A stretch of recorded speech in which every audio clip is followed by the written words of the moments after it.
Good afternoon again. This is the last time you see me, thank the Lord. Okay, so we're starting our last panel today, and there's a little slight change in the order of presenters because we have technical difficulties. And so today, right now, we'll have Marc Parenteau. Am I saying it right? Parenteau? Yeah, no? That's fine. Yes? No, looks like you're doubtful. No. I'm used to having it mispronounced. So say it the right way. Parenteau. Parenteau. Right. Pardon. He's, okay. He's a California-based cartoonist and editor. And he collaborated with Shireen Hamdi, who's an anthropologist, on the book Lissa, and he will be talking to us about that experience and other things. Yeah, so thank you everybody for sticking around so late in the day. I appreciate the endurance. Try to make it worth your while. Je suis désolé, je ne parle pas la langue arabe. Okay, so first of all, I want to thank Lina for inviting me here. It's really an honor to be here and get a chance to meet everybody here in Beirut. I also have to extend the apologies of the primary author of this work that I'll be talking about, Shireen Hamdi, is really the driving force behind this. And originally, she was going to come with me to Beirut, and we were both going to present about this subject. But being the hardworking woman that she is, she took on the class load of a colleague of hers who just recently gave birth, so she's totally busy and couldn't make it. So I'll do my best to make up for that. But anyway, so my talk today is going to be about this book here, Lissa, which just recently came out. And in this talk, I want to do three things, really. I want to tell you first the story of Lissa, briefly, the overview, in the hopes that you'll want to pick up one of the copies that are available outside for sale. Please don't send me home with them.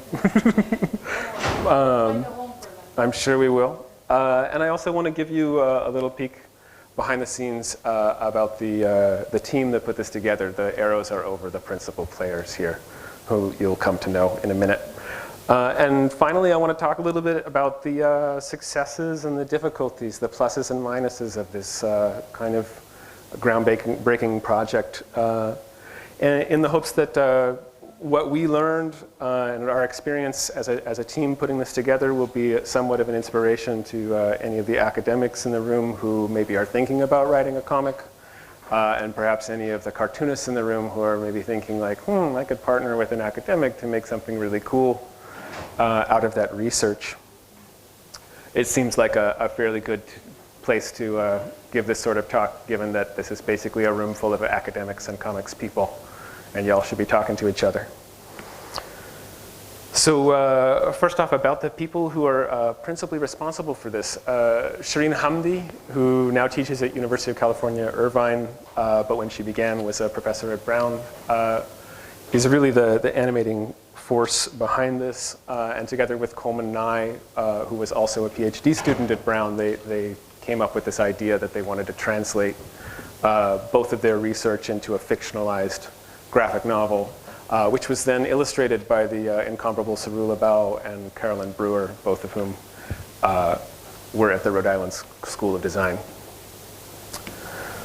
So as no doubt many of you know in the room, the title Lissa is from colloquial Arabic, and it means there's still time, or not yet, or it is still the case. And for me, it sort of serves as an anchor throughout the entire work, whereby the resilience of the people and the resilience of the place is sort of preserved throughout some very rough and gut-wrenching things that happen to the fictional characters in the work, and that indeed happened to many of the real people that this research was based on.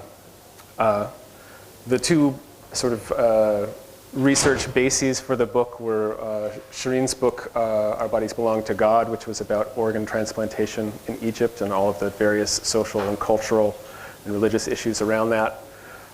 And Coleman Nye's work on genetic cancer risk and the attitudes towards how to treat or what to do with that knowledge in the United States. So that brings me to the story itself. Briefly, there are two main characters, Layla and Anna.